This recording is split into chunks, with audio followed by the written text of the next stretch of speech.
Сегіз көз омыртқалары вертебра сакралис. Бес омыртқа бірігу нәтижесінде бүтін бір сегіз көз сүйегі түзеді. Ос сакрум деп аталады. Ішіне үш бұрышты келген жалпақ сүйек. Жоғары қараған негізі базис оссис сакри деп аталады. Төмен қараған ұшы апекс оссис сакри деп аталады. Және екі латералды бөліктерін көруге болады. Партис латералис деп атаймыз. Екі беті бар.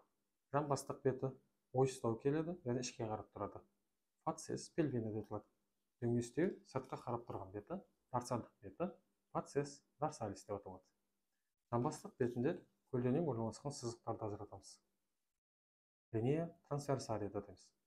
Сызықтардың басталу және аяқталар жерлерінде сегіз көз сүйегінің жамбастық тесіктерін көрсек болады. Форамина, сакралия, пельвина деп аталады. Осы сызықтарға сәйкес дарсалды бетінде сегіз көз сүйегінің дарсалдық тесіктерін анықтауға болады. Форамина, сакралия, дарсалия деп аталады. Және дарсалдық бетінде бес қырқасын ажыратамыз. Бұл қырқалар омыртқалардың өсінділерінің қосылу нәтижесінде түзілген. Ортаңғы сызық бойында орналасқан ортаңғы қырқасы сегіз көздің криста сакралия медиана деп аталады. Бұл жота немесе қылқанды өсінділердің қосылу нәтижесінде түзілген. Бұның екі жағында жоғарғы және төменгі буын өсінділердің қосылу нәтижесінде түзілген аралық сегіз көз қырқасын көреміз. Криста сакралия интермедия деп аталады.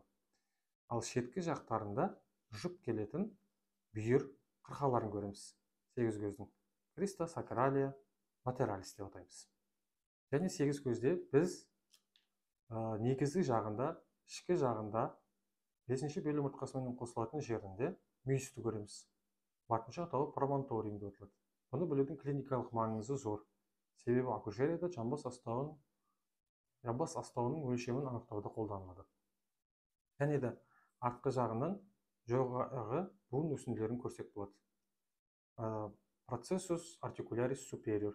Бұл жерде жоғарғы буын беттерін ажыратамыз. Процессус фациес артикулярис superior деп аталады. Және төменгі жағында мына неде жақсы көрсетілген сегіз көздің мүйізін көреміз. Корну сакралис деп атаймыз. Сегіз көздің ішкі жағында сегіз көз өзегін ажыратамыз. Каналис сакралис деп атаймыз. Сегіз көз өзегі төменгі жағында сегіз көз саңылаумен аяқталады. Хиатус сакралис деп аталады.